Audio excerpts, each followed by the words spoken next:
Hey everybody, welcome back around to the blog and grill. I am your host, Doug, here with your video blog for March 11th, 2015. I have a great blog planned for you today as we will head down to Yankee camp, take a look at your New York schedule. I want to talk bracketology today, and I want to talk my number 1 seeds and my number 2 seeds, who can gain the most during championship week and who can also lose the most.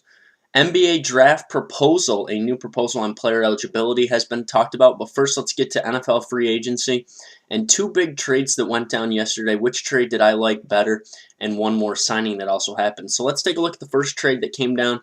The St. Louis Rams and the Philadelphia Eagles swap Nick Foles for Sam Bradford. Rams get Foles, a 4th-round pick this year and a 2nd round in 2016, and the Eagles get Bradford along with a 5th-round pick this year and a conditional pick depending on how many snaps Bradford takes in 2016.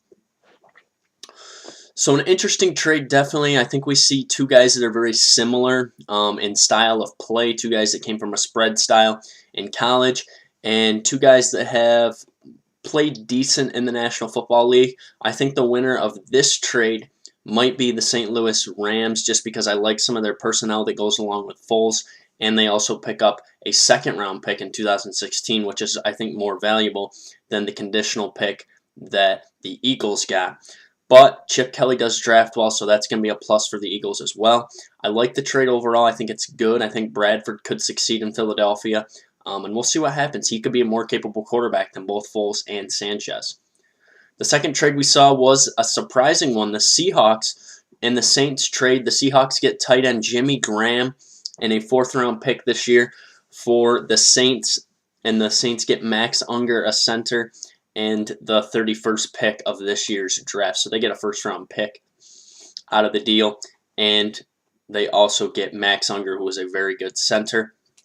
I think overall the winner of all these both of these trades has to be Seattle. They get a big-time weapon in Jimmy Graham, and they will use that 4th-round pick this year to their advantage. I think you could see Seattle as a real force right now, especially if they get that Matthews kid back signed as a wide receiver. They could have some good weapons for the first time for Russell Wilson. We've never seen what he can do with good weapons, so it'd be interesting to see how that balance would happen with Wilson running the ball and Marshawn Lynch also running the ball.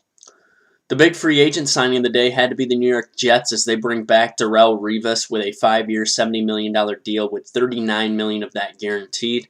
I wasn't surprised, and we'll see what happens. And I think overall the Jets are going to be a better team this year if they can get their quarterback situation figured out. They've already brought in Brandon Marshall.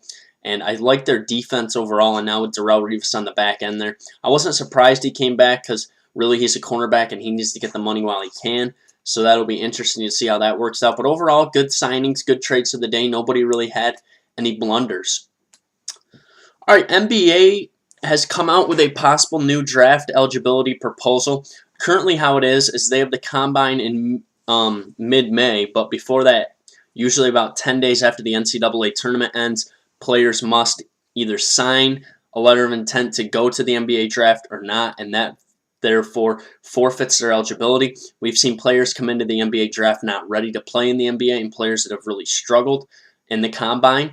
So now what they're proposing is that after the mid-May combine, you would be able to declare for the draft after that, and all players would be invited to this combine, all draft-eligible players, from seniors to underclassmen to international players, and they're hoping to increase the combine attendance as well by 30%. So I think this is a good move by the NBA. I think it's kind of crazy that you can declare 10 days after you're done with your college season if you win the championship game.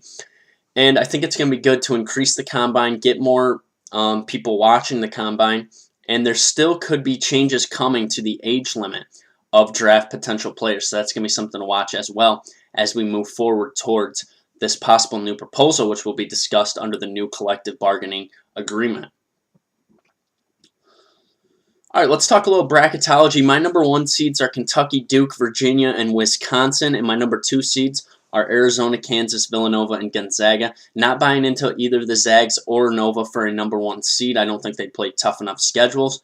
But with that said, I think the team with the most to gain in this conference championship week has to be Arizona. If they can go out and win their conference title, I think they could be the number one seed, and likely a Duke or a Virginia would get knocked out of that number 1 slot with a loss because both of those teams cannot win the ACC tournament. That's going to be something to watch. I think Kentucky is a shoo-in, and I think Wisconsin, with a couple wins in the Big Ten tournament, can lock up a number 1 seed. Villanova would have to probably have Wisconsin. They would also probably have to have Virginia lose and Arizona to be able to get back to a number 1 seed in my mind. We're going to have a lot more bracketology. We'll talk more conference championship week Friday or Saturday when I get back on here onto the block. All right, finally, your New York sports update. Last night, Yankees lose 3-1 to the Orioles. A couple of bright spots, though, had to be Gary Sanchez hitting a home run, his first career home run in spring training. Chase Whitley, he went 3 innings, no runs, but he did walk 3, still having some control issues. And Chase Headley, the new signed third baseman, had a big-time double for the Yankees. Yankees have also announced that Stephen Drew will be the starting second baseman on opening day. He batted .162 last year, but is very good defensively.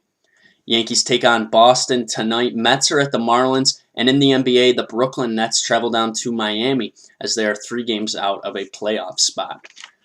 I will be back on Friday or Saturday with another blog for you as we'll look at Conference Championship Week and get you ready for March Madness, as we will do a special blog as well on Sunday, as that will be after the brackets are revealed. We will break down each region, and I'll give you a little insight into who has the toughest road to the Final Four. Always follow me on Twitter at YankeeBaller415. You can also comment and question and subscribe to my YouTube channel. Check me out on SportsMindedNews.com as well. Thanks for tuning in. I'll be back later on in the week. Have a good rest of the week.